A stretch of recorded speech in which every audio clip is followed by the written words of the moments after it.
He's got something to say. All right, here, so he's a senior at North Central College. Amen, amen. He graduates in August, and then after graduation, his major is broadcast journalism. He's going to take Mark Greco's spot on the Channel 5 News. Can't get no help in the Sanctified Church.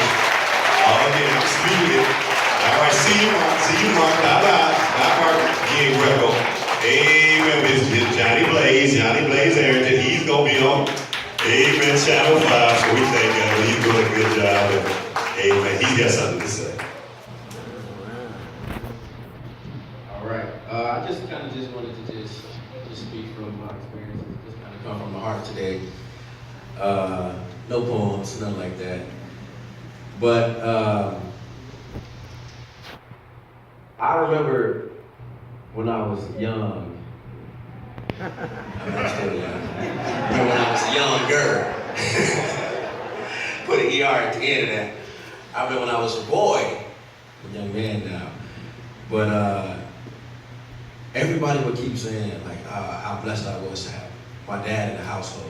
Especially my grandfather. My grandfather would always talk about that. Some of you guys that's been members for a while. You guys remember Pastor Arrington. He would always talk about how important a dad was in the house. Yeah. And he took Father's Day very seriously. Right. And you know, when you're young, you hear that and you nod and say, yeah, I agree. But you don't quite understand it until you start getting older and meeting people who don't have their father in the household. You start seeing things for yourself. And we live in Harvey, and just a lot of my friends, as I got older and started getting involved, and when I say friends, you know, I just kind of use that all-encompassing. I'm talking about teammates on baseball team, Harvey Little League. I'm talking about, you know, people I play ball at the parks with, junior high, and then high school at Thornton, and even in my youth group. It really hit me like, this is rare in this community, at least, for there to be two parents in the household, and for there to be two, you know, for there to be a father in the household, even a father in people's life. Right. And I just remember we would be at youth group, and we would have these discussions, and we'd get real personal. And some of the stories I would hear just kind of blew my mind. I thought I had my little problems, you know, being put on punishment here and there. And people didn't even have a dad to put them on punishment. And it was just really eye-opening. And I can say like across the board, like people that grow up, you know, here that I grew up with, just did not have a lot of fathers in their household. Now I'm in college and I'm getting ready to graduate, and I've gained a friend group that I'm pretty sure I'll be close with for a very long time.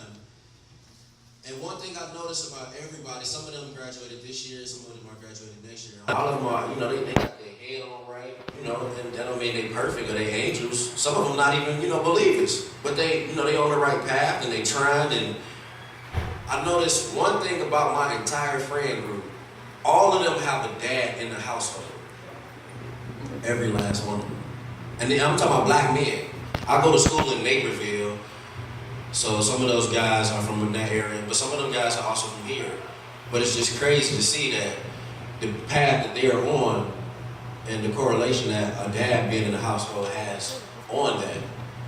Because it's people that I played baseball with that's dead and in jail, literally. And it's people that I grew up in, you know, came up in high school with, and people that I've, you know, kind of seen. And they off, they gone. Like so many people, I'm talking about my age, are in jail. In jail. You know, some of them even been shot at. Some of them even have lost their lives and stuff like that too. And like I said, it's a correlation between having a father in the household. Another thing I wanted to touch on, and this is an experience that I remember for a very long time, is when my dad was going through stuff at the school district that he currently works at. This was a while ago, this was when I was in high school. And I remember the superintendent, I don't know what she had it out for my dad, but I don't know if she was threatened by him, thought he was gonna try to take her position, or what the case was.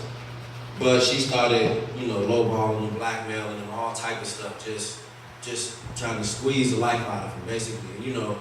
When you at that level in the professional world, people can do that to you. It's a whole other fight. It ain't tweets, and Facebook wars and stuff like that. Or it ain't people making threats and trying to fist fight. But it's a different type of beast. It's people trying to cut your salary, trying to fire you, trying to make sure you can't get hired nowhere else and stuff like that. And that's what was happening to my dad at the time. And she all but forced him out the district, and we went through some real tough times. I mean, real tough.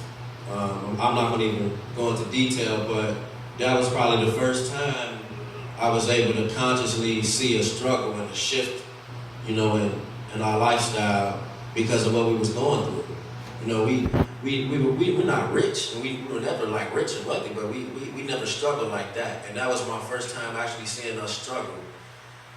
And I used to hear my dad's war stories about how he was the alderman and the mayor, Nick Graves, he was corrupt, and him and Wes Brother Darrell, they used to be in battle together and stuff like that, but those was just war stories, This was actually happening, and I was seeing this happening. I remember I would talk to my dad, and he'd be telling me stuff like, stuff she would say about him, to him, and stuff like that. Me and all my wisdom and knowledge, at the nice age of 17, 16, I'm thinking, well, Dad, he should have did this.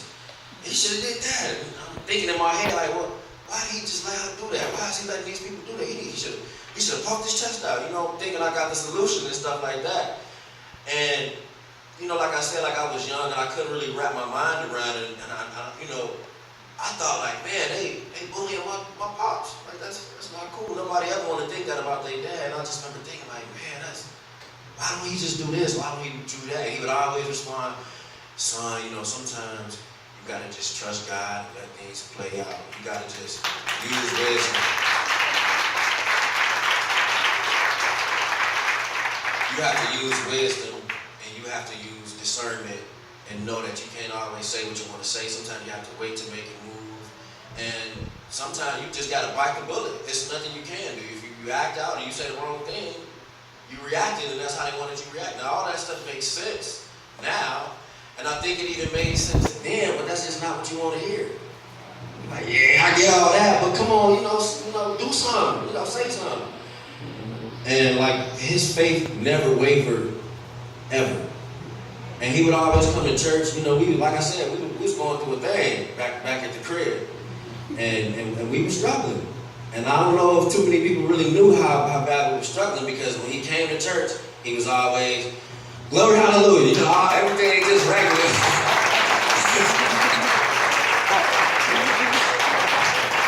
like everything just regular, everything just normal. And but in his mind, everything was regular, everything was normal, because he knew like what was gonna come out of that. And it's like, I couldn't see that at the time, and like I said, I was just, I don't know. I was a young man, I was a younger man, and I thought, like I said, I had the solution in my brain. Like, he need to do this, he need to act, he need to say something, or do something, And then he stuck it out, stayed through, and like God got that lady out of there. God elevated my dad to a higher position than he ever had before, increased his pay.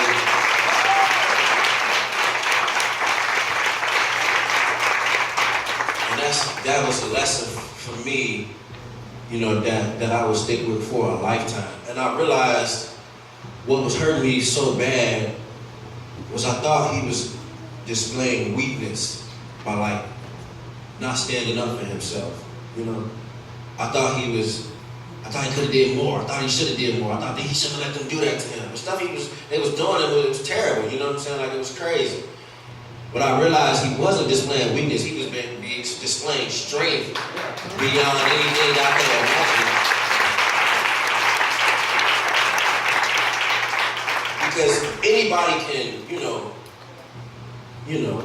get insulted and blackmailed and spit on and pushed or shoved or whatever the case, and what's up?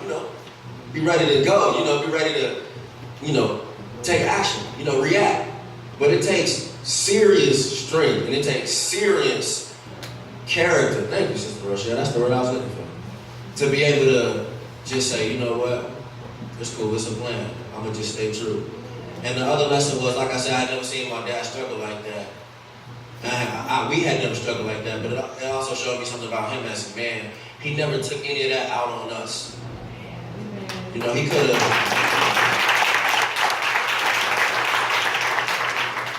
There's a lot of ways people handle stress like that, John, and we ain't got to get into that. It's a whole lot of ways people turn on their closest relatives. People turn on themselves, and they become a different person. They lose themselves. They lose who they are, and you see what's really underneath. Because it's easy to, you know, be happy and nice and godly when everything is going your way, but when stuff is happening that shouldn't be happening, you know, he's a grown man. He had a family now. He not fresh out of college like I am, trying to find my next move. You know, I'm looking for the future. I want to have a wife, kids, a house, and all of that. He already got all of that, and now this stuff is happening. You know, I'm getting real long-winded, my man. But this is real important to me, and he never took it out on us, and also he never got down on himself either. He never had a pity party. We never seen him wallow in despair. We didn't see him start doing things that wasn't, you know, out of his character, that wasn't normal. Everything just stayed the same. Like I said, that had a huge effect on me. I never really even talked about this except with maybe my brother and one of my closer friends. But I just want to say that I see all of that just because I don't say, oh, Dad, you know, I see it, I know, like, I be knowing. And I appreciate, you know, everything you do. I think you're a godly example to all of us young men here, all of us fathers, period, every man here.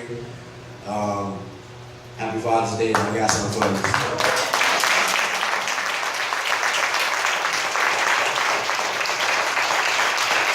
Thanks so much. Thank you so much. Come on, good. Take the mic. What you got to say to us, Hello, everybody. My name is Caleb.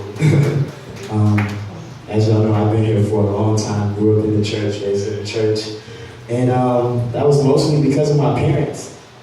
Specifically, my father. He's a great man.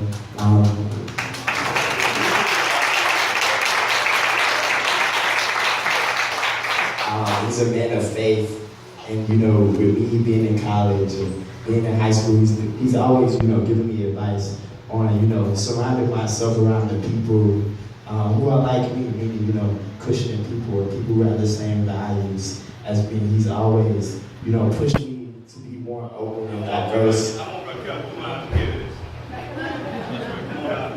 Happy Father's Day, Dad.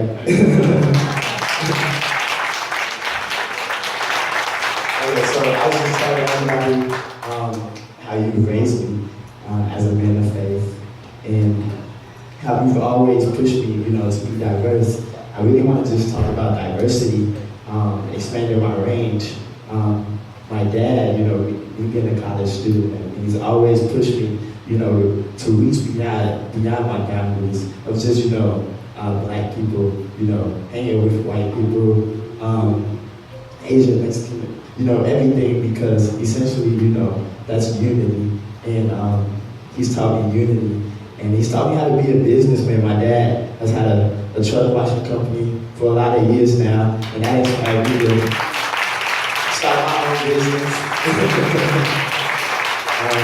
So I really thank you for that, and I thank you for the love that you showed me. Thank you for taking me to my first baseball game. You know, thank you for taking me to the Bulls games. Because me and him, we've had these conversations where he told me his dad didn't necessarily do those things for me. And I know that I'm blessed, and I realize that I'm blessed to have a father, because as Johnny was saying, you know, so many people who don't.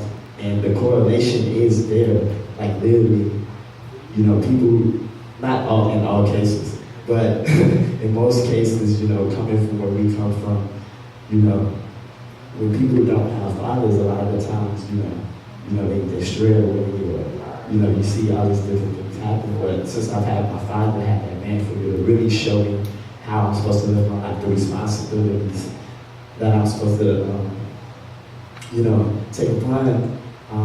He's done that for me, and I really just appreciate that. I love you. And